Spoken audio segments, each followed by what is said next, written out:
Ishishini leeteksi laziwa kakhulu ngoqhushululo lobundlobongela kwaye kukhe kwamiswa istructure seli shishini ephondweni khona ukuze kuqalelwe phantsi imimiselo ukunqanda ubundlobongela. Noxa kunjalo kubonakala ngathi akukabikho zinzo ngokupheleleyo. Usomashishini ongumongameli we-BCM Business Association uGabs Mchala uthi nangona kuzanywa ucwangco liphondo kweli shishini leeteksi kodwa kusekho abatsalela kwelabo icala kwaye alukabikho uzinzo ngokupheleleyo. Imeko apha ephondweni kwinto ye-taxi violence ingcono kunangaphambili. Kodwa ke andinawuma ndithi ilucwangco 100% ngoba kukho abantu abazimisele ukuqhubekeka nolwaphulo-mthetho ingakumbi kweli cala le-taxi violence. uBishop Siwa noKumkani uSigcawu benza i-commission apho wonke umuntu ebethetha khona malunga nale nto idibene ne-taxi violence nozinzo apha ephondweni. Bayenza ireport yabo bayisubmita kurhulumente uDepartment of Transport lapha e-Eastern Cape nakwiPremier uMabuyane. Zaphuma izindululo phayana uba makwenziwe intoni na, zenziwa ke ezo ndululo zokuchithwa kwezi structures e-Eastern Cape kuqalelwe ekuqaleni. So ngokwangoku kukho i-interim structure enezindululo zobana yona ibe yiyo ezawuchophela into ukwenza sure uba kwenziwa i-elections okanye i-conference ezaba ne-elections ezi-free and fair apha ephondweni. Kodwa ke ucwangco nozinzo alukho 100% ngoba recently khona umuntu odutyulweyo eLedife apho bekuzama ukubulawa khona u-chairperson wakhona ngelishwa ku-hitman nangethamsanqa ku-chairperson wakhona ayenzeka loo nto. Wakhona kumntu olimalayo ke kuloo nto lo ebezohlasela u-chairperson.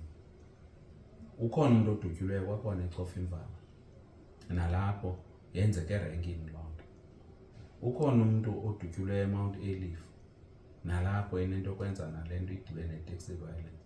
So ibangela ke loo nto intobana sibone into yobana njengoba kukho uphulo locwangco apha ephondweni kwinto ye-taxi violence bakhona abantu abazimisele ukuphikisana naloo nto.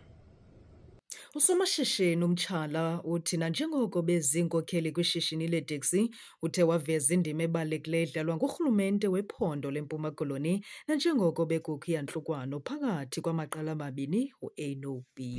Imeko karhulumente nenkxaso karhulumente ekupheliseni i-taxi violence yohluke kakhulu ngoku kunakuqala. Ngoku i-taxi industry apha e-Eastern Cape isondelelene norhulumente ukwenza sure uba akho taxi violence iqhubekayo apha ephondweni.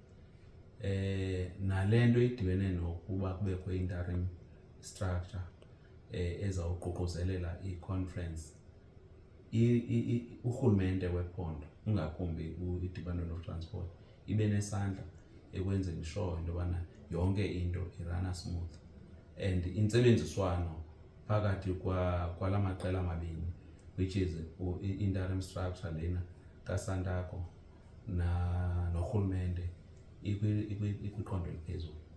So asinawo amathandabuzo into yobana i-Department of Transport elapha e-Eastern Cape inoba kanti iyachaphazeleka kwezi zigigaba zisandokwenzeka. Isizathu ubana ndithi intsebenziswano ikhona kwisixesha esingaphambili sasemcelile urhulumente uba makangayikhuphi laa mali i-grant iya kwi-taxi industry ngoba le mali ye-grant ibingasebenzi kwezi zinto kufanele uba isetyenziswa kuzo. Qho laa mali ikhutshwa inani le-taxi violence nabantu ababulawayo ephondweni elikhawuleza linyuke. Ngoku urhulumente wenze utshintsho ngoba kwaleya imali ebeyikhupha imali engaphakhanga kubuye izo-accountelwa ngabantu ebeyisebenzisa. Ngoku urhulumente wenze utshintsho lobana whoever umntu onikwa imali ngurhulumente funeka i-accountele. Nathi ke siyi-taxi industry yase-Eastern Cape siyazikhomitha into yobana whatever urhulumente imali afuna uyifaka ungakumbi ekuphelisweni kwe-taxi violence apha e-Eastern Cape yamkelekile loo nto.